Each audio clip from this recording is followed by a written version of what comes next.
Groupe GDR.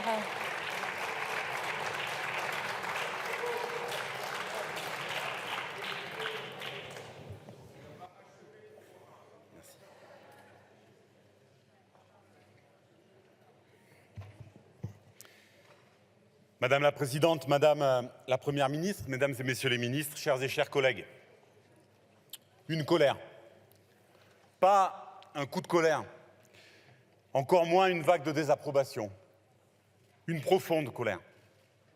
Quelque chose dans l'ordre de la révolte même, le refus sans appel de la régression sociale, le refus de se voir voler 2 de ses meilleures années de retraite, le sentiment de ne jamais pouvoir être entendu, le sentiment d'être pris pour des imbéciles, le sentiment de ne pas être respecté, l'idée que ça suffit, tout simplement.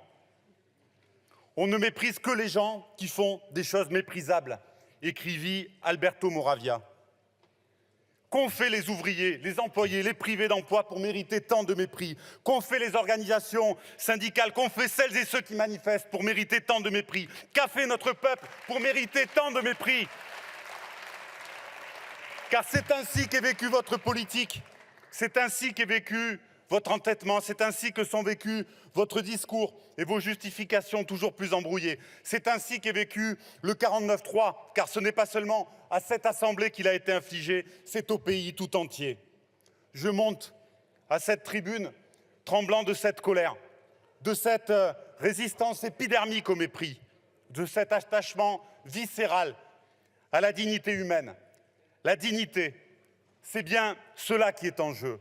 Voilà ce qu'on m'a demandé de vous dire ces derniers jours, dans les quartiers, sur les marchés, dans les villes.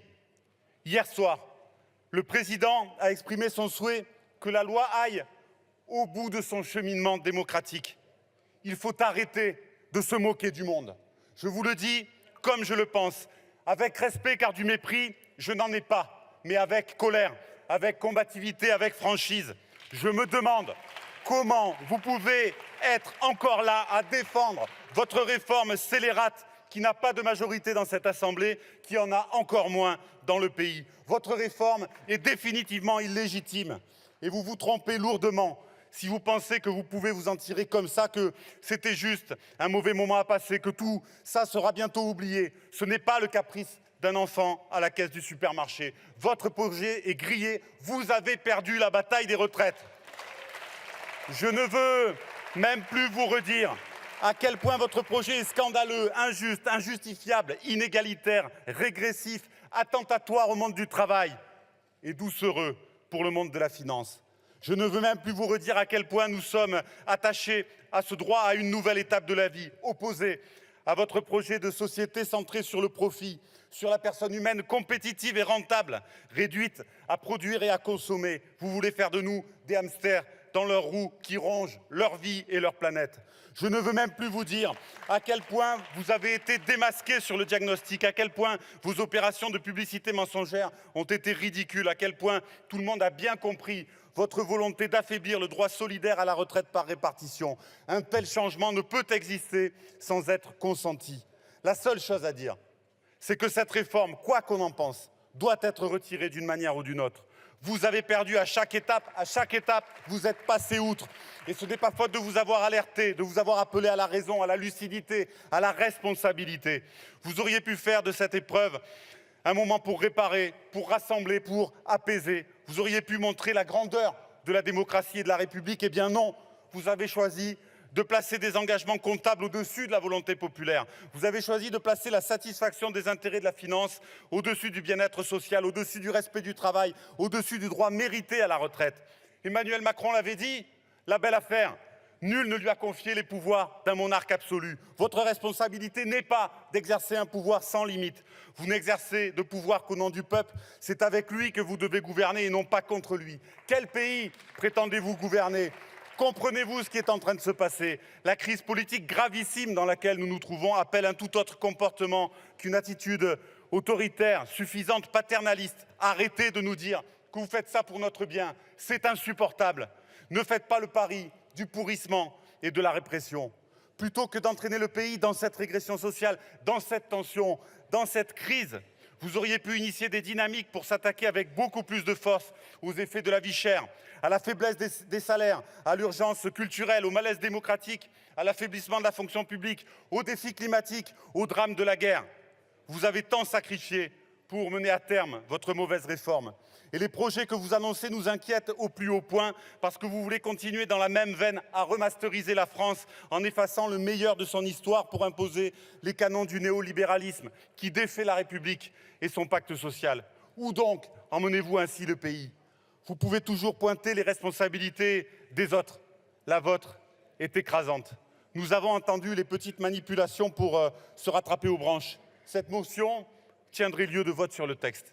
Ce vote, vous en avez privé notre Assemblée parce que vous alliez le perdre. Vous avez perdu. Cette motion renverrait ce texte d'où il n'aurait jamais dû sortir.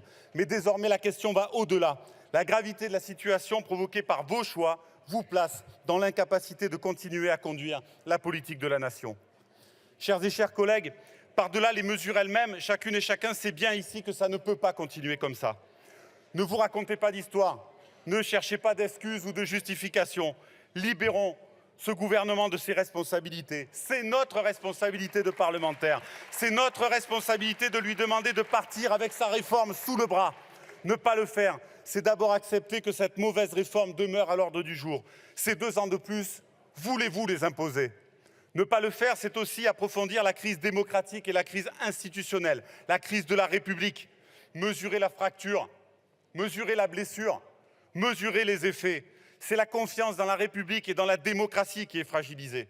Si ces institutions de la Ve République à bout de souffle méritent d'être refondées pour nous permettre de mieux décider ensemble au regard des exigences de notre temps, nous devons faire la démonstration que la volonté populaire peut se frayer un chemin. Nous devons faire la démonstration que le Parlement écoute et agit. Nous devons faire la démonstration que la démocratie n'est pas une pétition de principe. C'est bien cela qui est en jeu, au-delà même des retraites, au-delà même du sort d'un gouvernement.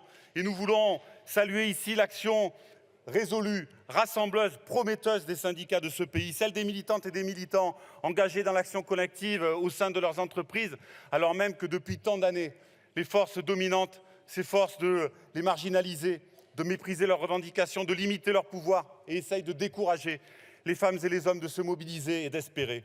C'est avec eux, avec elles que se joue la victoire. Les mobilisations populaires dans notre pays ont provoqué, conquis, accompagné les plus belles avancées sociales et démocratiques. Notre Assemblée doit trouver des issues, tracer des perspectives. Et il faut pour cela produire des gestes. Quels gestes d'apaisement, de respect, de compréhension ont été produits par l'exécutif ces derniers jours? Aucun. Le sens de notre motion est clair. Elle veut porter l'espoir d'améliorer le droit à la retraite, pas de le réduire. Elle veut porter l'espoir d'une alternative politique heureuse. Elle veut battre en brèche les projets dangereux, anti-égalitaires, anti-fraternels de l'extrême droite qui est sans solution pour nos retraites. Notre motion veut mettre un grand coup de frein à la frénésie des politiques libérales et de la loi de l'argent. Elle appelle à mettre à l'ordre du jour les belles choses qui sont dans les têtes et dans les cœurs. Aux ouvriers des ports, de la sidérurgie, de la pétrochimie ou des champs, aux employés de la SNCF, d'EDF, aux caissières, aux agents territoriaux, aux ATSEM, aux AESH, aux enseignantes et aux enseignants, aux aides-soignantes, aux infirmières, aux artisans et commerçants, à celles et ceux qui exercent des métiers pénibles, mal reconnus, à celles et ceux qui se battent pour la justice, qui défendent un vrai droit à la retraite partagée, un travail qui prend tout son sens et pas toute la place où l'on s'épanouit, à ces femmes et ces hommes, à cette jeunesse pleine d'espoir. Nous disons que rien n'est fini et que nous avons le droit de continuer à rêver plus fort et plus haut. Et si le vote de cette motion devait décevoir, nous disposons encore d'outils pour nous faire entendre. Nous avons déposé un recours et une proposition de référendum d'initiative partagée qui devra être validée pour montrer que nos institutions ne sont pas complètement inopérantes face à une telle crise démocratique. Alors, nous irons partout débattre et chercher les signatures par millions pour imposer une sanction démocratique à cette réforme. La bataille se poursuit dans les mobilisations sociales et notamment avec cette grande journée de jeudi prochain. C'est contre cette réforme, pour que vive le droit à la retraite, pour le respect de la volonté populaire, pour sortir de la crise, au nom de la République, que les députés communistes et ultramarins de la gauche démocrate et républicaine sont actrices et acteurs d'une motion de censure. Je vous remercie, mon cher collègue.